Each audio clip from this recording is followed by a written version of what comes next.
ওখানের কোনো সিনারি দেখা যায় না, কোনো আলো বাতাস ওখানে ছিল না। 27 দিন আমাকে দাঁড়ায়েই থাকতে হয়েছে, বেল্ট অবস্থায় ঘুমাইতে হয়েছে। শুধু বাথরুমে যাওয়ার জন্য সময় দেওয়া হতো।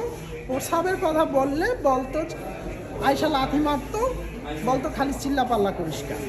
প্রস্রাব ওখানে করে ওইখানেই শরীরে শুকায় যেত। আর সারা দিনে একবার খাবার দেওয়া হতো।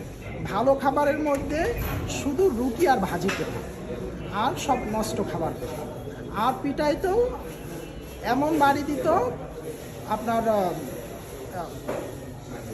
কি বলে আপনার ওই প্লাস্টিকের এক রকমের টায়ার আছে, ওই টায়ার দিয়ে বাড়ি দিলে আর 10 দিন পর্যন্ত ওটা কোনোভাবেই একটুকু কমতো না।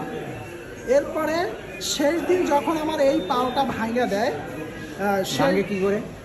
ইট দিয়ে। আমার মনে হয়েছে ইট করে